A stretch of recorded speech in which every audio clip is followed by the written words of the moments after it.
대추에 대지가 탄생하고 그 위에 수많은 생명체들이 생겨나면서 동물들은 살아남기 위해 필사적으로 이동하기 시작했다. 이동은 모든 동물들의 숙명이었다. 그러나 그들 중에서도 인간들은 탈 것들을 만들고 발전시켜 그 어떤 동물보다 빠르고 멀리 갈 수 있는 종이 되었다. 이동이라고 하는 것은 살기 위해서 필수적인 그 과정인 것 같아요. 이후 더 멀리, 더 빨리 가기 위한 전쟁 같은 기술 진보가 이루어졌다. 最高速を追い求めるというのは大事な自動車の使命だというふうにも思ってます。 하지만 이제 탈 것들은 속도보다 다른 이동의 의미를 찾고자 한다.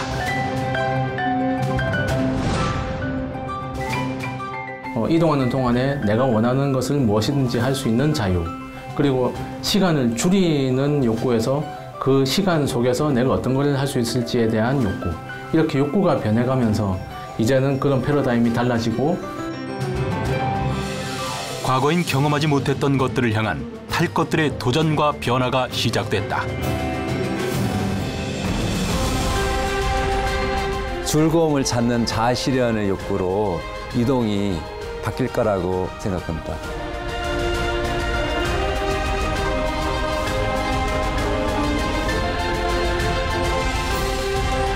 인간의 희노애락과 함께하는 탈 것들의 무한한 변신에 인간의 삶도 바뀌고 있다. 속도 경쟁에서 눈을 돌린 탈 것들에 대해 이야기해본다.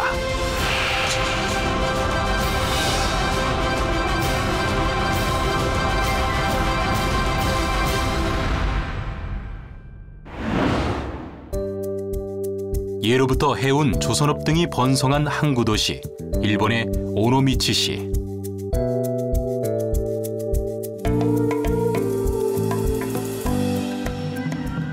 잘 보존된 자연 경관과 더불어 전통과 문화를 지키는 지역민들의 노력으로 관광객들이 많이 찾는 곳이기도 하다.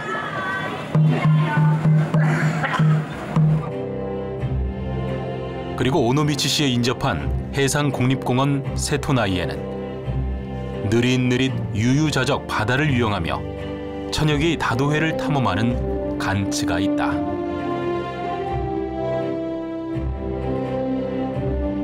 목적이はですね、この瀬戸内海を世界中の方に楽しんでいただきたい。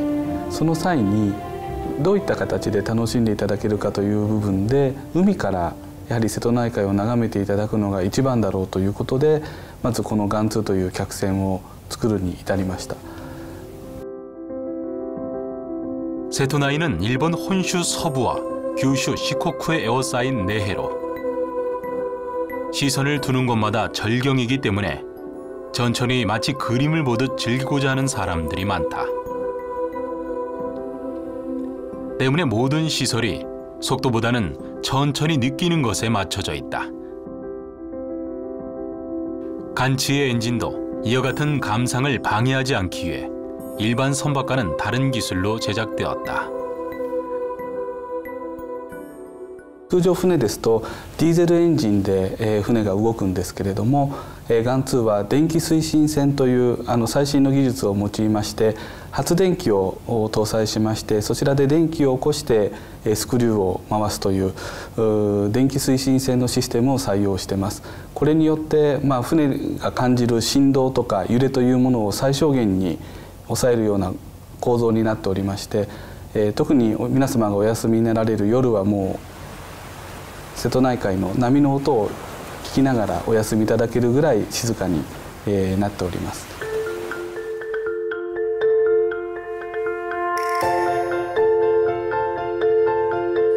간츠에서 사용된 전기 추진선은 전동기와 프로펠러가 직접 연결되어 구동되는 방식으로 저소음, 저진동의 장점이 있고 기관실의 용적을 대폭 줄임으로 인해 선박 내부 배치 및 배의 모양을 설계하는 데 자유로움이 있다. 이러한 전기 추진식 엔진을 도입함으로 인해서 선박 외형 자체에도 차별성을 둘 수 있었다.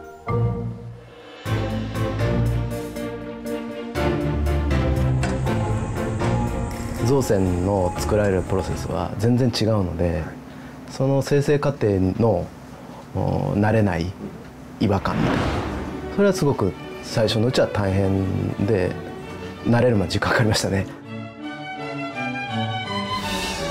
간치의 외형은 일본의 전통 가옥에 사용되는 키리지마, 즉 맞배 형태의 지붕을 사용하는데, 처음부터 설정했던 바다 위의 료칸이라는 컨셉에 맞게 선박 자재의 선택과 그것들을 다루는 기술까지 전통 가옥의 방식을 따르려 애를 썼다고 한다.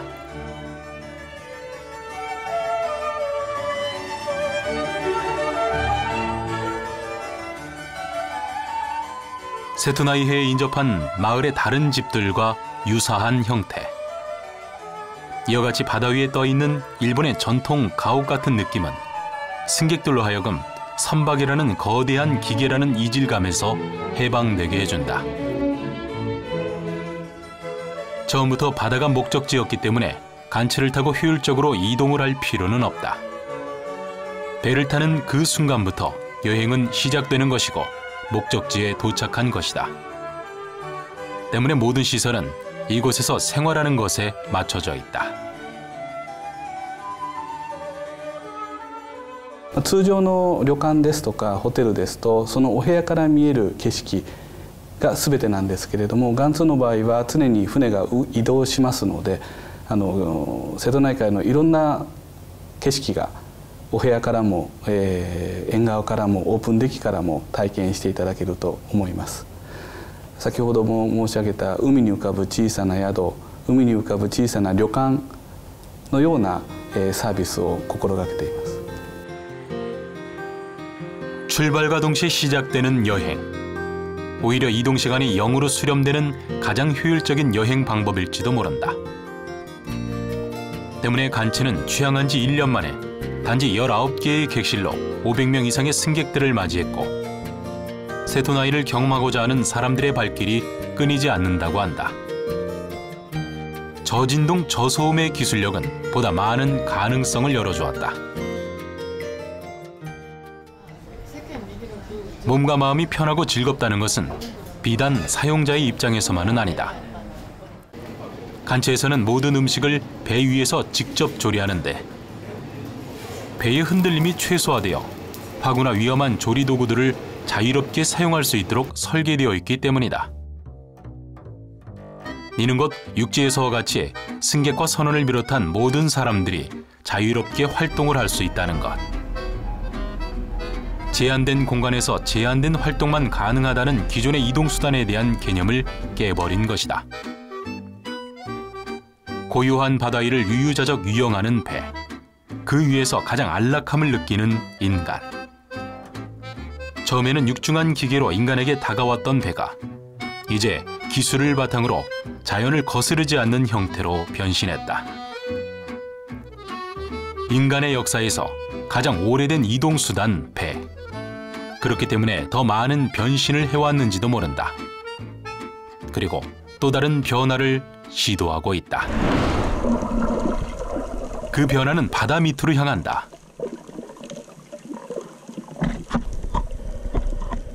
누구나 한 번쯤 상상했었던 바닷속 탐험. 그러나 누구나 쉽게 할 수는 없는 미지의 영역이 또한 바닷속이다. 그래서 수영을 할 수 없는 사람도 얼마든지 바다를 즐기게 할 수 있는 기발한 아이디어가 기술로 탄생했다. 바다 위의 배와 바닷속의 잠수정을 하나로 엮어버린 발상의 전환. 이로 인해 인간은 새로운 세계로의 경험에 한 발짝 쉽게 나갈 수 있게 되었다. 국내 순수 기술로 개발된 가족형 반잠수 레저보트. 바다 위를 떠다니는 배와 바다 밑으로 가라앉아야 하는 서로 상반된 원리를 접목하기 위해 수많은 시행착오를 겪었다고 한다. 그리고 5년간의 긴 시간 끝에 바다를 온전히 즐길 수 있는 소형 반잠수정 개발에 성공했다. 저희는 반잠수형 레저보트로서 수심 1.2m 정도까지 물속에 잠겨 있습니다. 그래서 잠겨 있는 부분을 이용해서 수중 환경을 구경할 수 있고요. 그다음에 위에 보이시는 그 선실 위쪽에서는 간단한 다과도 즐기면서 이제 선셋 크루즈를 하거나 아니면 파티를 즐길 수 있는 그런 목적을 가지고 제작을 하게 되었습니다. 반잠수정은 그 외형부터 확연히 다르다. 동그란 모양의 선체에 바닥은 깊이 패여 사람들이 들어가 밖을 볼 수 있도록 했는데 그 폭 또한 선체 위의 폭보다 훨씬 좁다. 그런데 반잠수정이 이런 독특한 모양을 하게 된 데는 특별한 이유가 있다. 저희 제품은 무게중심을 가능한 낮춰놨기 때문에 유사한 사이즈의 소형 선박 대비해서 보건성이 좋습니다. 그다음에 편하게 앉아서 수중 관람을 할 수 있습니다. 일반 대중들이 많이 알고 계시는 글라스 바텀 보트 같은 경우에는 위에서 아래를 수직으로 바라보는 역할을 한 보트들입니다. 근데 저희 배는 앉아서 물속에서 아쿠아리움에 있는 것처럼 옆을 볼 수 있도록 만든 제품입니다. 특히 선박 복원력은 해류나 파도에 배가 뒤집어지지 않도록 중심을 잡아주는 힘을 이야기하는데 바닥으로 향하는 무게 중심과 배가 뜨려고 하는 부력의 균형이 중요하고 이 균형을 잃을 경우 배는 전복되기 쉽다. 소형 선박일 경우 좋은 복원력을 갖기 위해선 그만큼 정밀 기술이 필요한 것이다.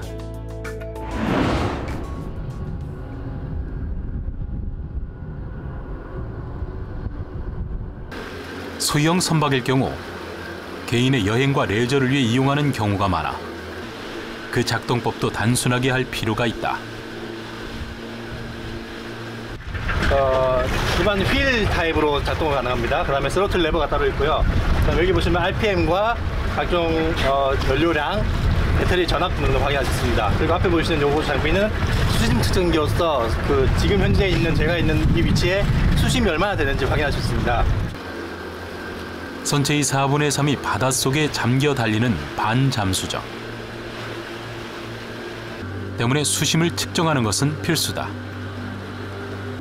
반잠수정의 최대 속도는 4노트, 2m가량의 파고에도 전복되지 않도록 오뚜기 원리를 적용해 설계했다. 이 보시는 것과 같이 지금 홀수선 기준으로 1.25m 정도가 되고요. 그 기준으로 지금 이제 바닷속 환경을 탐험할 수 있는 선실 내부라고 보시면 될 것 같습니다. 해양 레저가 발달한 몰디브나 세이셸 등에서 더욱 많은 사람들이 이용하는 반잠수정. 맑은 물속에서 그 역할은 더욱 돋보인다. 직접 물속에 들어가지 않고도 안전하고 편리하게 물속을 탐험할 수 있어 해양 레저를 즐기는 여행객들 사이에서 인기가 높다. 또한 직접 물속으로 들어가더라도 거점이 되는 배의 역할도 톡톡히 한다. 수영을 잘 못 하시는 노인분들, 그다음에 어린아이들 같은 경우에 저희 배를 타서 물속을 구경하고 어른들 수영할 수 있으신 분들은 같이 타셔서 뒤에서 스노클링을 같이 즐기게 됩니다. 그러면 어른들이 밖에서 스노클링을 하고 있고 아이들은 저희 배 안에서 어른들, 부모들을 쳐다보면서 같이 즐길 수 있도록 그렇게 지금 하고 있습니다. 모두에게 미지의 공간이었던 바닷속은 이제 이 작은 탈 것 하나로 누구나 갈 수 있는, 누구나 볼 수 있는 공간이 되었고 이는 두 가지 이동수단을 하나로 접목하고자 하는 기발한 아이디어에서 시작하게 된 것이다. 깊은 바닷속 같은 경우는 솔직히 다이빙을 할 수 있는 분들은 다이빙 장비를 차고 들어갈 수도 있지만 그렇지 못하는 분들이 더 많다고 봅니다. 그런 분들을 위해서 저희 배를 타신다 그러면 몸에 물이 묻히지 않고도 수영을 하지 못하더라도 미지의 곳이죠. 제가 볼 수 없는 곳을 쉽게 볼 수 있으니까 사람들이 다 선호하는 것으로 생각합니다. 모든 과학기술은 그 한계를 스스로 뛰어넘었을 때 가치가 빛을 발한다. 마치 수면 위와 수면 아래를 동시에 보는 것처럼 한계를 넘고자 하는 시도는 더욱 아름다운 결과를 낳는다.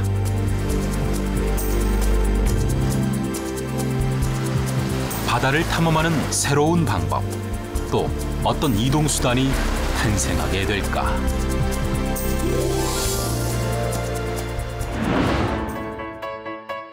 현대인들의 삶은 다양한 이동수단에 이미 익숙해 있다. 그중 하나가 바로 기차. 대중교통으로서 오랜 시간 사람들의 사랑을 받아왔다. 서울역은 대한민국 기차 역사의 산실로 그만큼 기차의 변화무쌍한 모습도 함께한 곳이기도 하다. 고속철이 도입되고부터 서울에서 부산까지 2시간 30분, 육지를 가로지르는 이동수단 중 가장 빨라 이용객들의 수도 엄청나다. 연간 서울역에서 기차를 이용하는 승객 1억 1천만 명. 빠르고 편리하게 목적지로 가기 위해 이용하는 사람들도 점점 늘고 있다.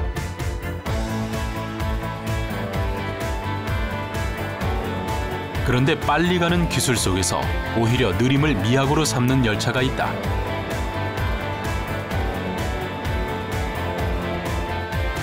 바로 크루즈 열차다. 매 시즌 완판을 하며 인기를 얻고 달리는 크루즈 열차. 빠름이 미학인 시대에 왜 사람들은 크루즈 열차에 관심을 보이는 것일까? 이 크루즈 열차를 선택한 노부부를 따라가 보자. 크루즈 열차의 가장 큰 특징은 촘촘히 놓여있는 의자가 아닌 객실. 무궁화호를 개조해 만든 크루즈 열차는 한국에서는 쉽게 접하기 힘든 침대 열차이다. 서울에서 부산까지 약 24시간 걸려 이동하기 때문에 속도보다는 시설에 더 중점을 두었다. 이런 시설도 돼 있구나. 아니 저 거울 보면은 밖에까지 다 보이는데. 아 신기하다. 크루즈 열차에는 기본적으로 밤새 편안하게 잘 수 있는 침대와 개인용 욕실,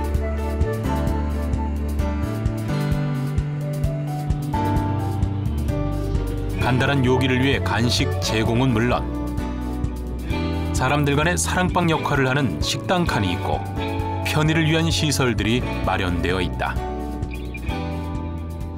다른 여행 같은 경우는 목적지부터 여행이 시작된다고 할 수 있는데 저희는 열차 이동도 여행에 포함이 된다고 생각이 듭니다. 이렇게 창도 크게 이렇게 보여서 사계절의 아름다움을 또 창을 통해서 볼 수도 있고요. 그런 즐거움도 있는 것 같고요. 또 그 과정에서 저희 승무원들이 뭐 서비스하는 것도 다 즐거움이 극대화되는 것 같습니다. 달리는 순간부터 시작되는 크루즈 여행. 하지만 크루즈 열차의 특별함은 시설과 기술에만 있는 것이 아니다.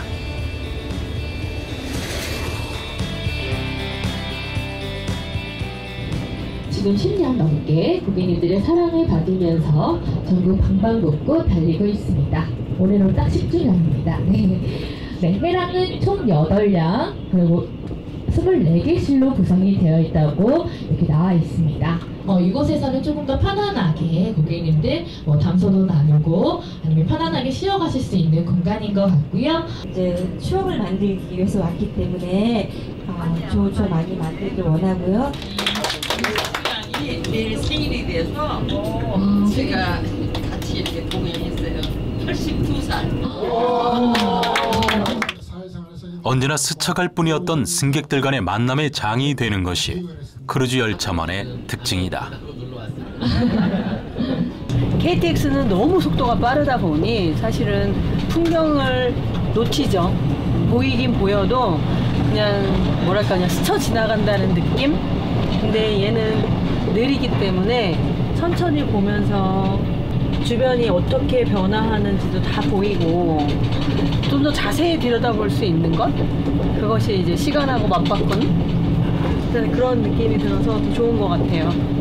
또 이제 빨리 가서 또 거기에서 또 빨리 무언가를 또 프로그램을 해서 해야 되는데 그런 거를 기차 안에서 느낄 수 있는 시간 또 대화 나눌 수 있는 우리 가족들 아마 요번에 2박 3일 동안 많은 대화를 나눌 거라는 생각이 들어요.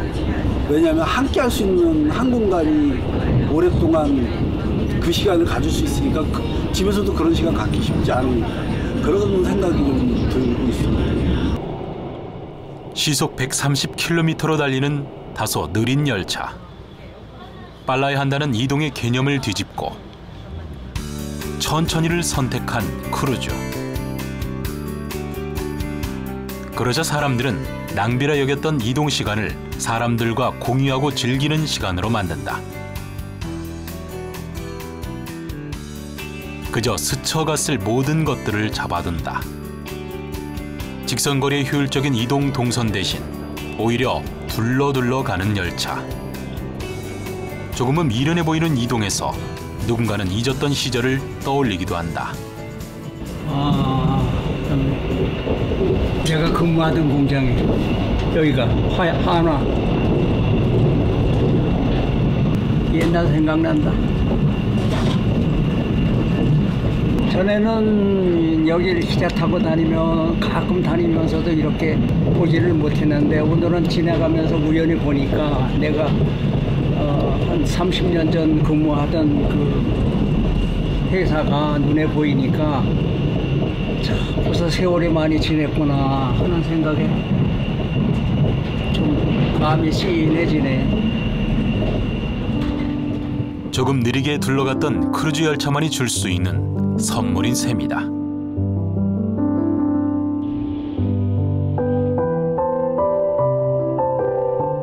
아침 8시 반에 출발한 열차는 달리고 달려 어느새 밤이다.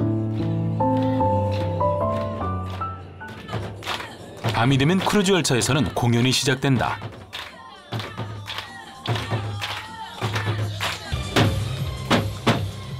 식당 칸에서 순식간에 공연장으로 바뀐 열차.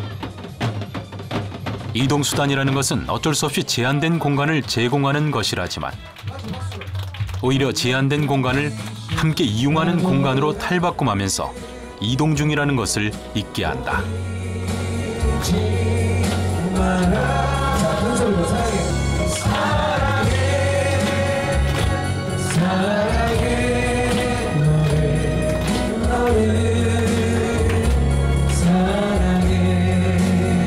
감사합니다.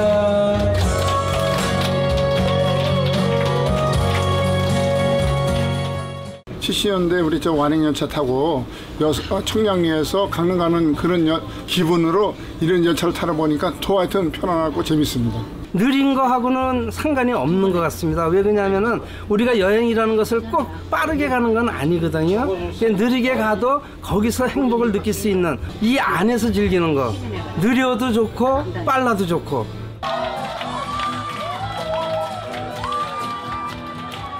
평소라면 그냥 스쳐갔을 50명 내외의 승객들이 한 공간에서 먹고 즐기며 새로운 인연을 만들어가는 것도 크루즈 열차의 매력이다.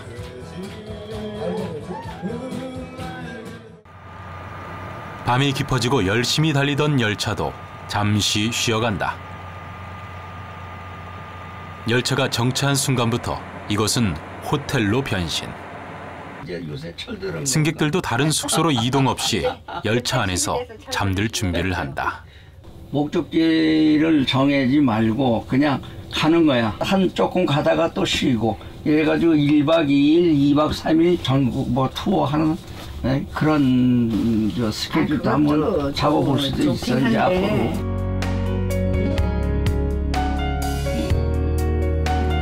목적지 없이 이동하는 것이 목적인 색다른 여행이다. 달리는 열차 안에서 아침을 맞이하는 것도 크루즈 열차이기에 가능하다. 창밖으로 경험하는 풍경 또한 사뭇 다르다. 태양을 맞으며 변해가는 풍경과 달리면서 바뀌는 풍경의 조화가 색다름을 선사한다. 노는 것 따로, 교통수단 따로, 여행 따로, 이거 다 대부분은 다 따로따로잖아요. 다른 공간에서. 근데 이 한 공간에서 그 모든 것들이 이루어진다는 게 참 신선한 아이디어구나 싶기도 하고. 예전에는 뭐 그야말로 이동수단으로만 우리가 갔지만 지금은 이동수단이기 이전에 그러니까 여행하면서 우리의 그 뭐 삶에서 좀 벗어나고 또 힐링하고 또 새로운 거를 찾기 위해서 뭔가 즐거움을 찾기 위해서 그러고 여행을 하는 게 아닐까 생각이 들어서. 비교적 작은 국토에서 침대 열차를 타고 이동한다는 것이 불필요하게 여겨질 수 있는 것이 현실이다.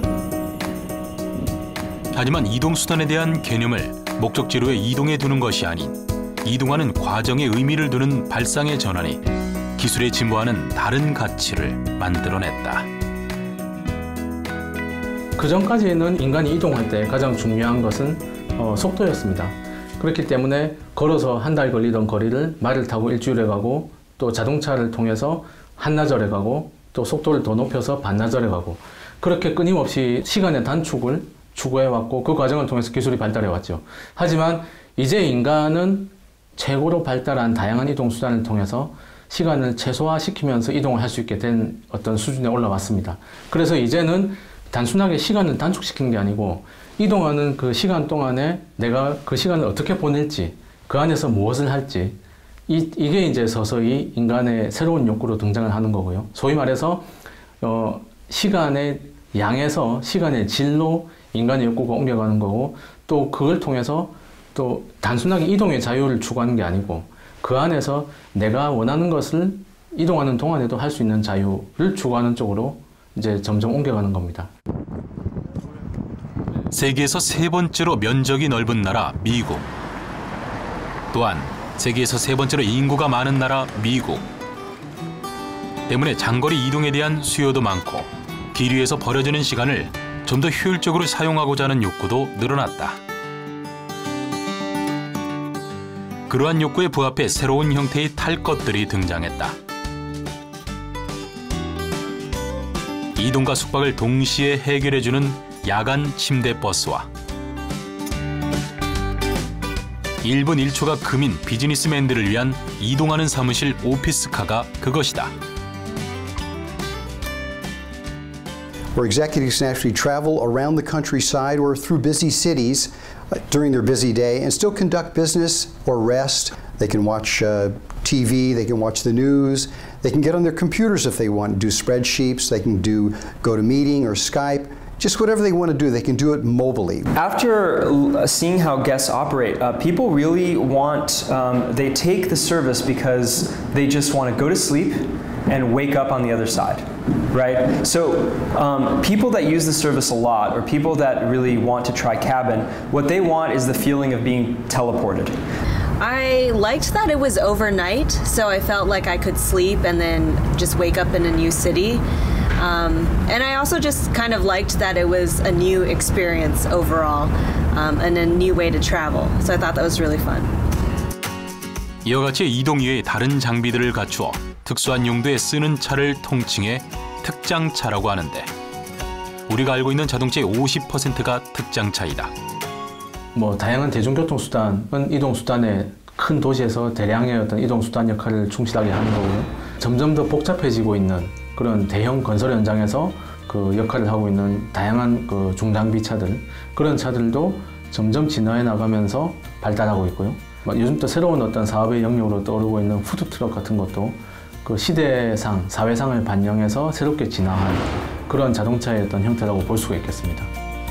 이처럼 특장차의 경우 국가 경제의 규모에 따라 변화가 오는데, 성장 초기에는 건설 붐이 일면서 건설용 특장차들이 주류를 이루게 되고, 성장이 다변화되는 시기에는 환경과 먹거리에 관련된 특장차들이, 성장이 안정화되는 시점부터는 복지와 여가와 관련된 특장차 수요가 많아지게 된다고 한다.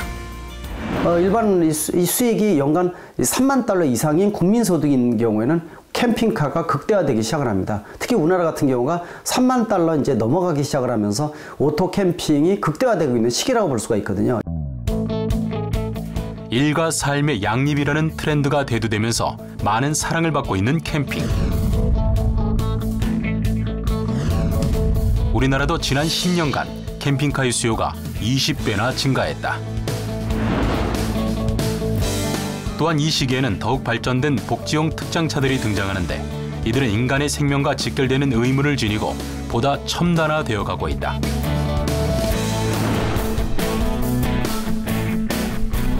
로젠하우어 판터의 경우 물 19,000리터, 화재 진압용 분말 250kg을 95m까지 원격 분사 가능해 보다 빨리 안전하게 화재를 진압할 수 있도록 제작되어 있다. 보다 효율적으로 화재 진압을 하는 동시에 화마와 싸우는 소방관들의 안전도 더욱 강화한 기술의 발전이라 할 수 있겠다. 탈 것이 아닌 그 차량을 이용해서 또 다른 목적 수행을 우리가 편하기 위해서, 또 그리고 또 삶의 질을 높이기 위해서, 또 시대적인 어떤 요구의 필요에 따라서도 달라지지 않겠습니까? 그러다 보니까 이제 기술적인 발전과 차종의 어떤 변천이 이루어질 수밖에 없는 것이다, 이렇게 볼 수 있고요. 특수 목적용 차들에 필요한 기술은 무엇이며 어떻게 발전하고 있을까? 그 현장을 찾아가 봤다. 이런 상태가 이제 특장차를 만들기 위한 가장 기본적인 뼈대만 있는 이제 거죠. 그래서 우리가 통칭 이런 걸 이제 샤시, 이제 베어 샤시라고 이제 부르게 되어집니다. 그렇기 때문에 특장차는 이러한 기본 차를 베이스로 해갖고 다양한 종류의 목적 차량을 만들 수 있고, 승합차 베이스 같은 경우는 이제 앰뷸런스라든가 캠핑카라든가 이러한 이제 다양한 차량들을 만들 수가 있는 것이죠.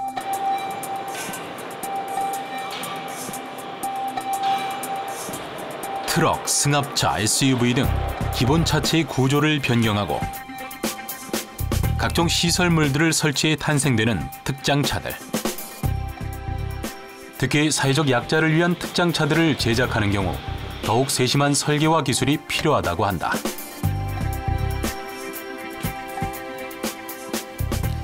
휠체어를 걸어갖고 쭉 빠져나온 거 걸어서 안으로 이제 차량을 이제 모시게 되어지죠. 그러면 이 안에 이제 휠체어를 타신 상태로 이제 이 안에 들어오시게 되어지면은 여기에서 다시 장애인분들, 휠체어를 타신 분들을 3점씩 벨트로 이제 고정을 하게 되어집니다. 또 예를 들어서 급출발이나 급제동을 방지를 할 때 전복사고라든가 이런 걸 방지하기 위해서 휠체어가 또 뒤로 밀리지 않게끔 하는 또 보조적인, 그래서 여기에는 휠체어와 연관되어지는 안전장치가 가장 기본적으로 안전벨트가 3가지가 이제 설치가 되어집니다. 그렇기 때문에 이 차량의 이제 설계 기준은 딱 그겁니다. 어떻게 하든지 이 차를 사용을 하시는 장애인분들이 안전하게 이 차를 활용을 하실 수 있겠는가. 이제 그것이 이제 첫 번째 목적인 것이죠. 또한 자동차의 시설이 아닌 사람과 휠체어를 통째로 싣기 때문에 외부의 진동이나 충격도 최소화하는 기술이 필요하다. 때문에 노면의 충격을 완화해주는 쇼크업 쇼버를 비롯한 서스펜션 등의 기능을 보완해 개조하는 것이 중요하다고 한다.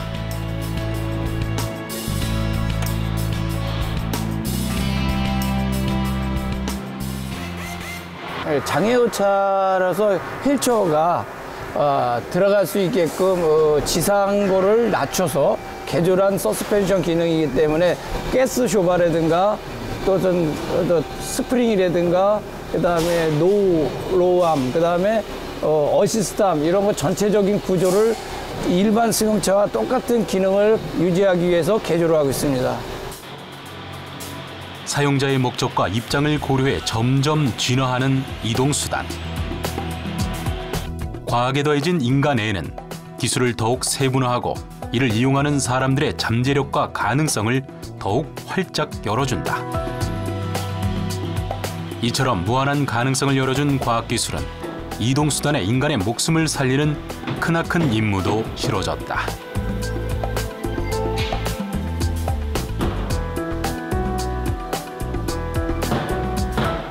이 차량의 이제 내부에 들어와서 보면은 이제 지붕을, 기존에 있던 지붕을 이제 없애버렸습니다. 그리고 새로운 이제 공간을 만들어내는 것이죠. 그러면 이 안에서는 이제 구급 환자를 이제 처치를 해야 되다 보니까 조명 장치라든가 이런 부분들이 굉장히 이제 필요로 하고 또 그것이 잘 되어 있어야지만 되는 것이죠.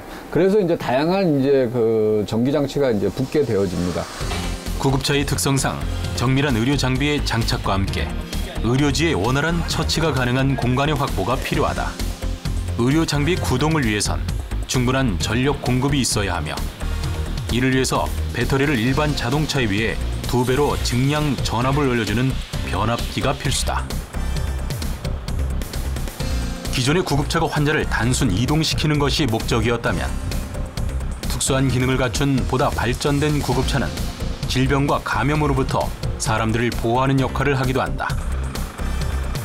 지난 2015년 대한민국 전역을 공포에 떨게 했던 전염병 메르스. 이때 등장했던 것이 바로 이 음압 구급차이다. 감염된 환자를 이송하면서 기압 차를 이용해 병원체가 공기 중으로 퍼지지 않도록 봉쇄. 2차, 3차 감염을 예방하는 역할을 했다. 이 차가 바로 이제 음압 구급차입니다. 이것이 이제 압력을 조절을 하는 이제 이제 컨트롤러가 되겠고요. 압력을 이제 여기에 이제 그 구조사들이 볼 수 있는 이제 압력 게이지가 이제 놓여 있죠. 이 차에 이제 요 장비 안에 이제 바깥으로 공기를 이제 흡입을 하고 배출을 해서 이 차량 안에의 압력을 대기압보다도 낮게끔 설정을 할 수 있게끔 합니다. 그래서 이 차는 이제 모든 부분이 밀폐가 되어져 있습니다. 그래서 외부의 공기가 이 차량 안으로 이제 유입을 되는 것도 인위적으로 흡입을 시켜갖고 이제 유입을 하는 것이고요. 그 다음에 배출을 하는 것도 인위적으로 하게 되어져 있는 것이고, 이 차량 자체에는 전부 다 밀폐가 되어 있다고 보시면 됩니다. 또한 긴급한 상황에 대비해 급제동, 급출발, 급선회 등 차량 내 악조건에서도 바이러스의 전파를 막고 차량 내부의 소독 시스템으로 공기 중에 바이러스, 박테리아 등을 제거할 수 있도록 설계되었다고 한다. 구급차는 무엇보다도 환자를 안전하게 그리고 빠르게 이제 병원으로 후송을 하는 것이 제일 목적으로 이제 만들어져야만 됩니다. 그분이 이제 뭐 머리 손상 환자라든가 아니면 다리 어디 골절 환자라든가 이런 부분들이 2차적인 손상이 가지 않게끔 차량의 승차감을 여하이 이제 케어할 수 있는 그런 이제 기술들이 필요로 하는 부분입니다. 두 번째는 그 안에서 환자를 이제 잘 병원에 이송될 때까지 모실 수 있게끔 하기 위해서는 구급대원들이 많은 이제 노력을 하지 않겠습니까? 그 구급 환자에 관련되어지는 다양한 이제 의료 장비들이 그 의료 기술 수준에 맞게끔 개발을 해서 차량에 비치를 하는 것이 또한 이제 두 번째 이제 차에서 필요로 한 기술이라고 말씀드릴 수 있습니다. 인간의 삶을 보조하는 수단에서 인간의 삶을 지키는 역할까지 자처하는 이동수단. 더욱 신속하고 안정적인 구동을 위해 인간은 새로운 기술을 개발하고 끊임없이 발전시키고 있다.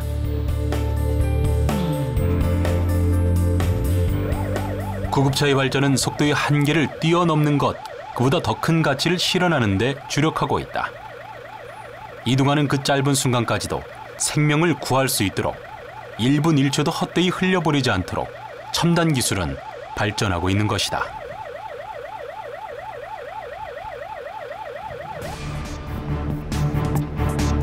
하루에도 수많은 이들의 생사가 오가는 병원 응급실. 때문에 입구는 사이렌을 울리며 도착한 응급차들로 연일 비상이다. 하지만 아무리 빨리 와도 안타깝게 생을 마감하는 이들이 있을 수밖에 없는 것이 현실. 그들의 생존 확률을 높이기 위한 기술에 이동수단의 발전 역시 포함된다.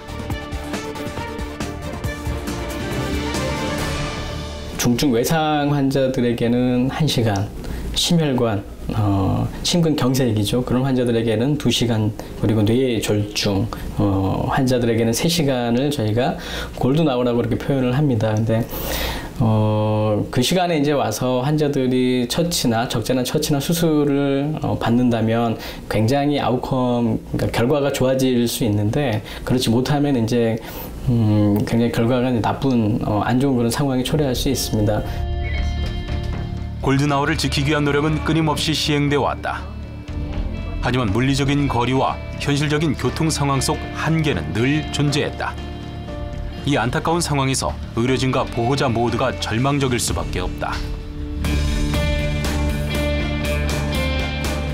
누군가에게는 24시간이 인지하지 못하고 그냥 일상 속에 흘러가는 시간일 수 있지만 응급 환자들한테 그리고 보호자들에게는 1분 1초가 정말 매우 소중할 수 있습니다. 그 시간 안에서 생과 사가 갈리기도 하고, 의료진들에게는 조금만 더 빨리 환자한테 수술이나 처치가 이루어졌다면 하는 아쉬움을 굉장히 남길 수 있기 때문에 그 시간이라고 하는 것은 저희 의료진들 또는 환자 보호자들에게는 굉장히 소중하다고 할 수 있겠습니다. 이 골든아워를 지키기 위해 과학기술은 이동 속도와 함께 이동 순간의 활용에 집중했다. 뭐 앰뷸런스라고 하면은 가장 빨리 병원 간 이송이 이제 가장 중요한 목적일 것 같고요. 모바일 ICU 앰뷸런스라고 저희 한림대에서 특별하게 이제 주문 제작한 앰뷸런스가 있습니다. 근데 이 앰뷸런스는 중환자들을 안전하게 이송하겠다라고 하는 컨셉으로 저희가 제작을 이제 한 앰뷸런스고, 일반적으로 이제 다른 앰뷸런스에 비해서 저희가 인공호흡기라든가 아니면은 에크모와 같은 그런 장비, 중환자실에 쓰고 있는 그런 장비들을 달리는 도로 위에서도 중환자실의 환경을 그대로 환자에게 제공할 수 있는 그런 앰뷸런스를 저희가 운영을 하고 있습니다.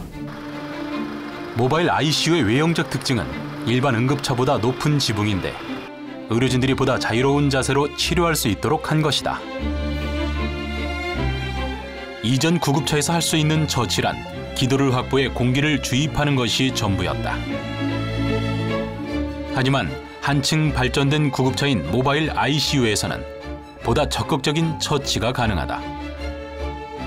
중환자실에서나 볼 수 있는 에크모는 자가호흡이 불가능하고 심장과 폐의 기능이 멈춘 그야말로 급박한 상황에 있는 환자들에게 혈관으로 직접 산소를 주입하고 혈액을 돌게 함으로써 상실한 심장의 기능과 폐의 기능을 대신해 환자의 생존율을 더욱 높여주는 역할을 한다고 볼 수 있다.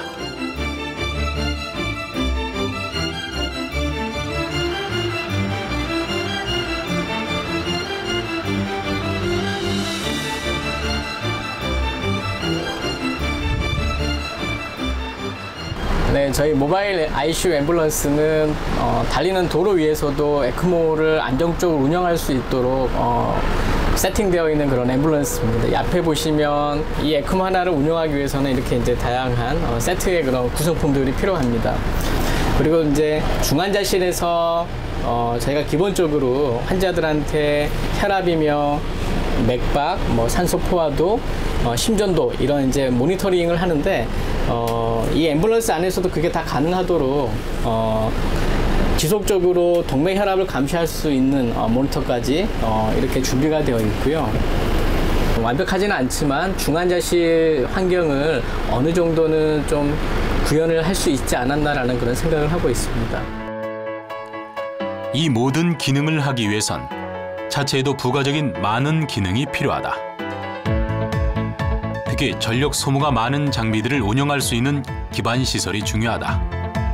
에크모라고 하는 장비는 결국에는 산소를 많이 사용을 하게 돼 있고 전력 자체도 많은 소비를 하고 있습니다. 그래서 일단은 설비 자체가 산소와 그런 어떤 전력 부분 문제가 좀 해결이 됐어야 됐고, 그 에크모라고 하는 장비가 흔들리는 구급차 안에서도 잘 고정이 될 수 있느냐, 이것도 굉장히 저희에게는 하나의 관건이었습니다. 그래서 그런 어떤 장비들을 앰뷸런스 업체들과 논의를 했고, 어떻게 하면은 우리가 해결할 수 있을 것인가에 대한 고민의 결과가 지금 현재 이제 저희가 운영하고 있는 모바일 ICU 앰뷸런스입니다.